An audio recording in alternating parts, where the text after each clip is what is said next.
Buenas tardes.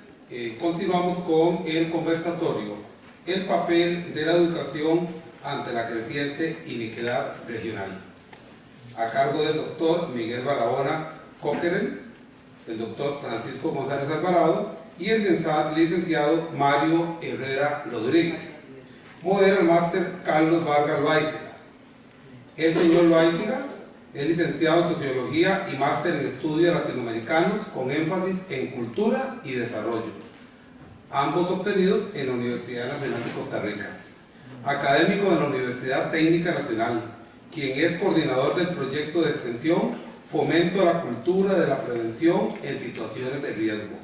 Además, es investigador en el área de investigación de calidad educativa del Colegio de Licenciados y Profesores. Cedo la palabra. Muchas gracias. Buenas tardes a don Mario, a don Francisco, a don Miguel, a todas las autoridades universitarias, a estudiantes, docentes, al público en general presente.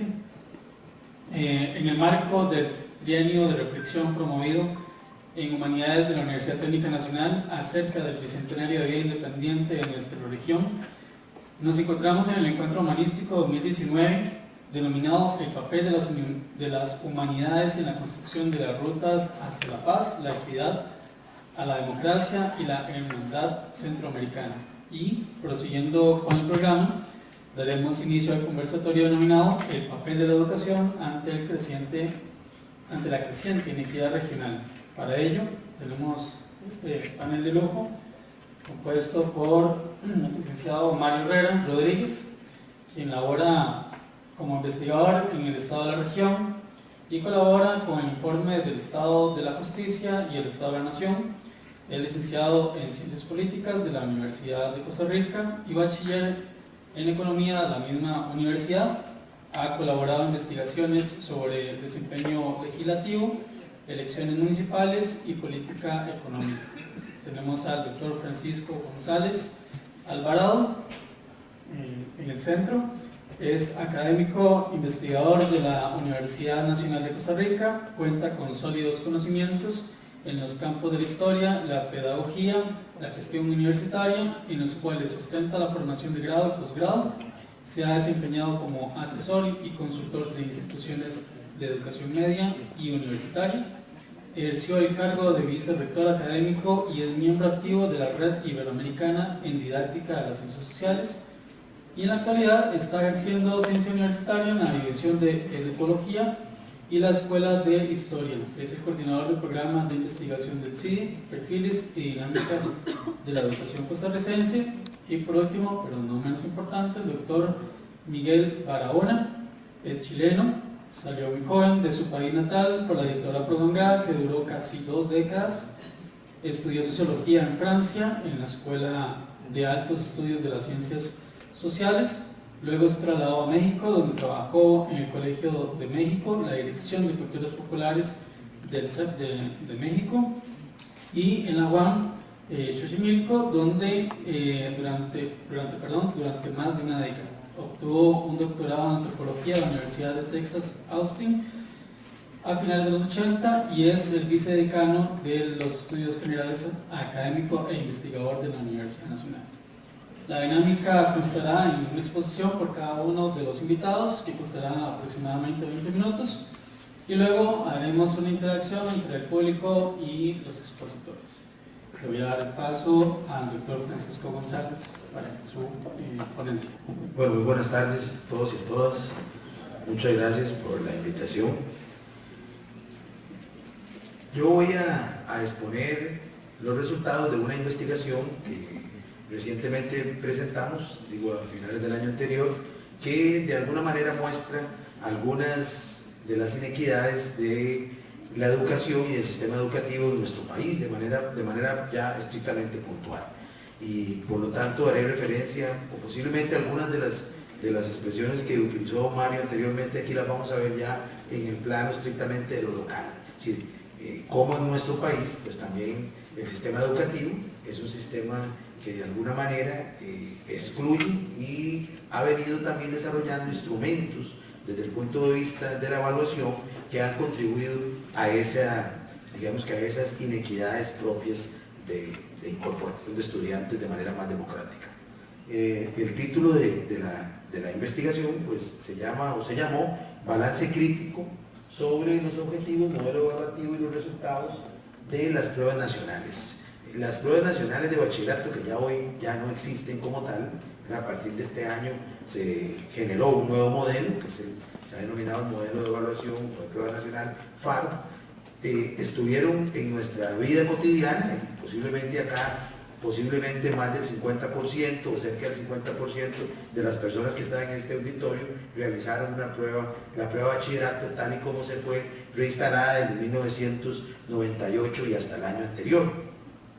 Y es sobre esa evaluación, ese tipo de evaluaciones que nosotros desarrollamos una investigación de manera puntual. El objetivo fue analizar entonces las pruebas de bachillerato a partir de un estudio de carácter diagnóstico que permitiera hacer una evaluación un tanto integral de los objetivos, del modelo evaluativo, de los resultados y también de cómo se utilizaba la información. Por un tema de tiempo yo me voy a remitir prácticamente al análisis de los resultados a partir de un año específico que es el año del 2016. Básicamente este es un estudio, metodológicamente hablando, es un estudio de carácter diagnóstico con una investigación mixta de análisis cuantitativo y cualitativo que incluyó entrevistas, que incluyó análisis de datos y la construcción de una base de datos que permitiera analizar los resultados de los estudiantes, no solamente por colegio, que eran los estudios más tradicionales que se han hecho en el país. El Estado de la Nación realizó varios estudios utilizando los resultados en función de los colegios. Nosotros quisimos ir un poco más allá y precisar la unidad de análisis en el estudiante. Y desde esa perspectiva asociamos el estudiante no solamente con el colegio, sino con el distrito de procedencia, reconociendo, como lo expresaba anteriormente don Mario, que la educación y el índice de desarrollo educativo en términos de calidad y de mayor aprobación está asociado con el ingreso o la procedencia, en este caso, de los estudiantes y su determinación en un determinado grupo socioeconómico. Para eso nosotros utilizamos el índice de desarrollo social y entonces empatamos la procedencia de los estudiantes de acuerdo a los distritos donde residían y su relación con los resultados del bachillerato. Muy rápidamente, en términos del primer análisis, pues nos dimos cuenta que las pruebas nacionales del bachillerato surgieron en 1988 con un carácter evaluativo y centrado en lo que se reconocía en ese momento como la evaluación de la calidad, pero la evaluación de la calidad o la educación de calidad se circunscribía básicamente a las ideas o principios de eficiencia y de eficacia en el sistema, en el marco de una teoría de capital humano donde entre mayor desarrollo socioeconómico tenían las personas, pues más acceso a un desarrollo integral del país. Hoy se reconoce que si bien la calidad educativa incluye elementos de eficiencia y eficacia, hoy también incorpora otros elementos asociados a la sensibilidad cultural, por ejemplo, y otros aspectos que en ese momento pues no estaban, digamos que, considerados. Estas pruebas se generaron con unos objetivos que realmente se apartaron de los propósitos específicos de las pruebas de bachillerato y se desarrollaron más bien como un conjunto de objetivos del sistema educativo como un todo. Entonces, cuando preguntábamos a las personas que estaban involucrados con el bachillerato y su ejecución, pues prácticamente nadie sabía cuáles eran los objetivos del examen de bachillerato, más que, bueno, que fuera un sistema que permitiera elevar los sistemas de calidad, pero sin existir unos propósitos claramente definidos. Y los objetivos no cambiaron en 30 años. Es decir, los mismos objetivos que se generaron en 1978 se mantuvieron hasta el año anterior, que el bachillerato dejó de funcionar como lo veníamos, digamos que, conociendo en 30 años.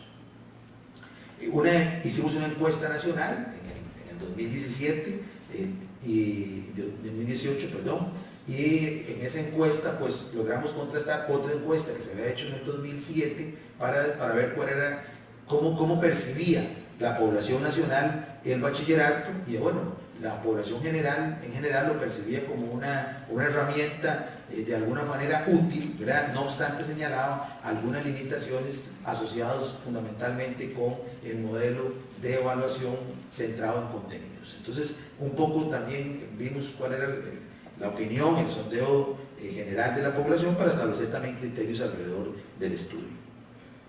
Hicimos una investigación de carácter comparativa internacional, utilizando varios países de referencia, donde se realizaban pruebas nacionales. Y logramos concluir que el modelo de bachillerato, que operó desde 1988, era un modelo muy sui generis. Sí, nosotros en esto somos gusticos, bastante particulares, y hacemos cosas muy a lo tico. Este modelo, podríamos decir que fue un modelo muy a lo tico, en la medida que combinaba dos formas evaluativas que en otros lugares del mundo no se combinan. Si no se puede combinar una prueba fundamentada en normas, de carácter normativo, con una nota de presentación de colegio. Es decir, el examen por normas o el examen estandarizado son exámenes que no incluyen notas de presentación, y aquí incluimos la nota de presentación como parte de los exámenes desde 1998. Es muy interesante porque cuando se aprueba el bachillerato en esa época, primero se aprueba sin nota de presentación. Revisando las actas del consejo, al otro día hubo otro consejo, del Consejo Superior de Educación, otra reunión, y aprobaron la nota de presentación. Es decir, había ahí una intencionalidad política, porque si los exámenes se hubieran desarrollado sin nota de presentación, pues vamos a ver ahora los resultados que se tenían en términos del debacle, ¿verdad?, que revelaba el sistema evaluativo desde 1988, pero que también lo reveló durante todos los años siguientes. Ahora vamos a ver resultados específicos, ¿verdad?, en términos de esa promoción que les decía. Voy a adelantar un poquito aquí. Les decía que metodológicamente utilizamos una cohorte que fue la del 2016, que era la cohorte que nos permitía empatar los datos de la procedencia de las personas y el resultado obtenido en las diferentes asignaturas del bachillerato. Y para eso, entonces, utilizamos el IDS para tener una referencia sobre el nivel de desarrollo social, las condiciones de desarrollo social en las diferentes áreas de desarrollo relativo. El IDS se agrupa en cinco grandes dimensiones, que incluye una que es la educación, y dentro de la educación hay 5 indicadores fundamentales que nos permiten de alguna manera conocer cómo es la educación, cómo está la educación en un determinado distrito.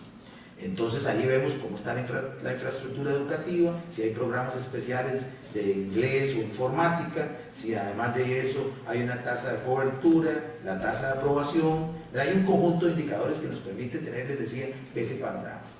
Y con eso pues establecimos esa correlación entre los resultados y la procedencia de los estudiantes. Construimos una base de datos, ¿verdad?, con un diagrama y una entidad relacional amplio que permitía relacionar a la persona con el índice de desarrollo social, con la edad, con el sexo, con el colegio, si era privado, si era público, con la modalidad, si era académico, si era diurno, si era nocturno, es decir, con un conjunto de variables que nos permitía entonces ubicar al estudiante en el contexto, ¿verdad?, no solamente de la prueba, sino en el contexto socioeconómico. Y establecimos entonces un perfil que le llamamos de carácter exploratorio, primero de cuál era la población que ganaba el bachillerato y cuál era la población que no ganaba el bachillerato o que tenía menos resultados. Y utilizamos estos indicadores. Primero, un detalle importante que nosotros empezamos a analizar, y por primera vez también se mostró los datos, y fue el porcentaje de estudiantes que ganaban con curva o sin curva. ¿Qué era el asunto de curva o sin curva? Que resulta que cada vez que pasaba una evaluación, los resultados eran presentados al ministro o ministra de turno, y se adecuaban los resultados de acuerdo al interés institucional y nacional. En otras palabras, se obsequiaba, ¿verdad?, puntos de acuerdo a el comportamiento de las notas o de la norma, ¿verdad?, donde estaba la nota, y el nivel de desaprobación. Nosotros esta investigación la compartimos con el Consejo Superior de Educación en 4 sesiones, en agosto y septiembre del año anterior, y el Ministerio ya tomó la decisión de por primera vez sacar los resultados el año anterior con curva o sin curva, que ya permitió generar otro nivel de conocimiento acerca de los resultados del bachillerato. Y esto de verdad que fue una de las recomendaciones que nosotros expresamente dejamos ahí consignadas y que también el ministro lo incorporó. Involucramos el IDS, el índice, el sexo, la zona, si era rural o urbana, y también la edad. Y con esto también el centro educativo. Y entonces empezamos a trabajar ese perfil de carácter exploratorio y nos dio más o menos datos de este tipo, ¿verdad? La mayoría de las personas que presentan presentaban los bachilleratos, o el examen de bachillerato, eran en su mayoría mujeres. No obstante, ahora vamos a ver que eran las personas que menos resultados obtenían, o eran las mujeres para esta cohorte del 2016, eran las que menos aprobaban la nota de bachillerato. En su mayoría, la gran cantidad de estudiantes que realizan las pruebas se ubican en el área metropolitana o en el área central, y vean un poco las características ya del perfil. ¿Quiénes ganaban esas pruebas? Y digo ganaban porque también un estudio también general de otros años nos permitiría decir que este comportamiento del 2016 era muy típico de los otros periodos. ¿Quiénes ganaban la prueba? Bueno, ganaban la prueba mayoritariamente los hombres, las personas que tenían menos de 18 años, aquellos que no ocupaban la curva, quienes tenían o vivían en un IDS más alto, ¿verdad? Estaban ubicadas en el área central del país y fundamentalmente tenían una mejor nota de presentación. ¿Quiénes no aprobaban las pruebas o tenían menores resultados con las pruebas? Bueno, las mujeres, aquellos que tenían más edad, que además estaban en un índice, se ubicaban en un índice de desarrollo social bajo o muy bajo, que sin la curva no pasaban, y que además estaban en el área periférica del país, fundamentalmente en las zonas fronterizas y costeras. Ese es el perfil exploratorio.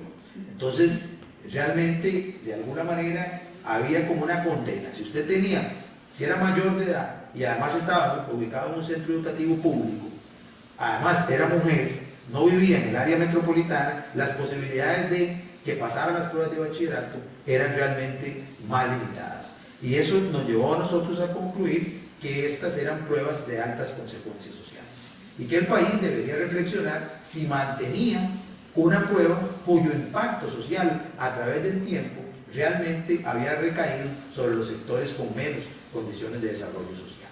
Y eso es parte, digamos, de las conclusiones que nosotros presentamos allí.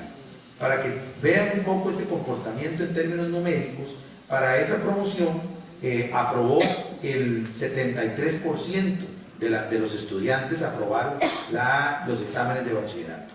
Pero de ese 73%, solo 41% lo hizo sin la curva. Es decir, prácticamente de cada 10, solo 4 pasaban con la curva. Sin la curva, perdón.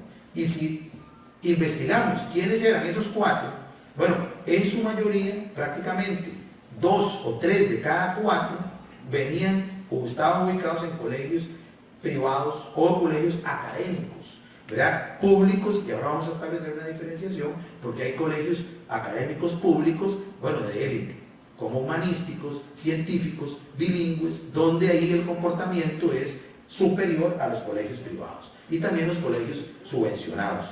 Entonces vean que sin la curva teníamos otra realidad.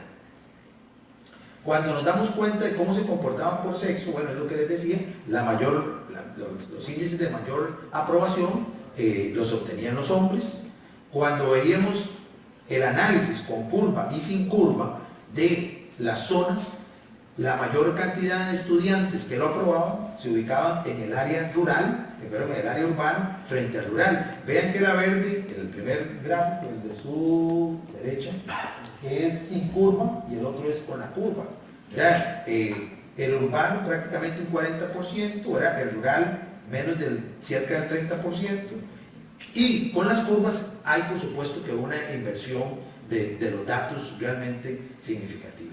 Cuando analizábamos las edades, entonces vean ustedes, entre más edad, menos oportunidad de obtener el bachillerato, y entre menos edad, más oportunidad.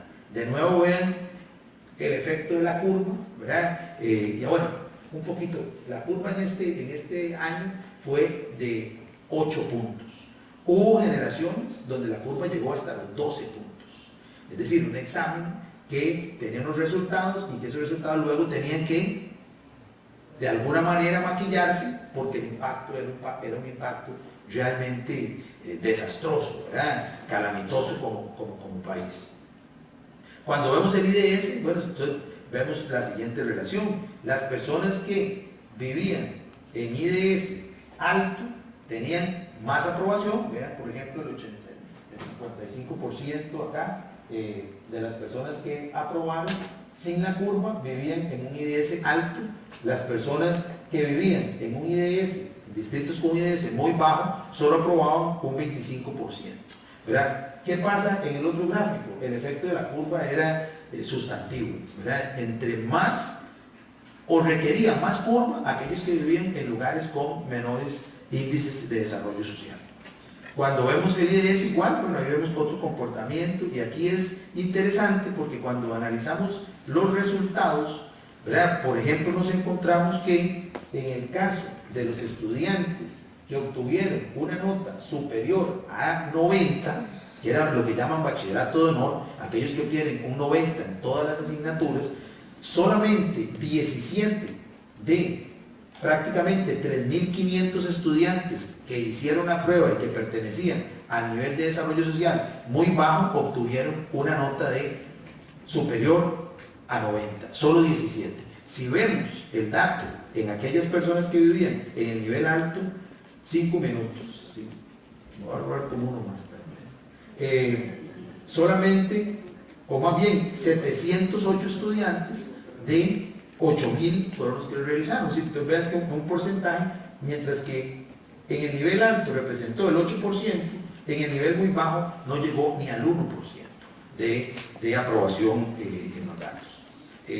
Rápidamente, así como vemos la nota de presentación, el rendimiento del bachillerato, el rendimiento de los exámenes, de acuerdo a los índices de desarrollo. Bueno, el verde es muy alto, el medio, el verdecito es medio, el amarillo es bajo y el rojo muy bajo. Entonces vean ustedes cómo se iban comportando de acuerdo a los diferentes indicadores. En los exámenes, los rojos, los que tenían entonces las menos calificaciones, aquellos que vivían en los IDS más bajos. Este es qué pasaba con los colegios. Esto no nos interesó mucho porque esto ya se había analizado mucho, y es cómo se comportó entre lo público y lo privado y lo subvencionado, ¿verdad? Básicamente los niveles de aprobación están asociados más a las modalidades de educación privada o subvencionada. Pero quisimos hacer otro análisis, y entonces establecimos a través de una técnica estadística de clúster una tipología que no agrupara la versión clásica de privados subvencionados y públicos, sino que en función de los resultados pudiésemos establecer otra tipología.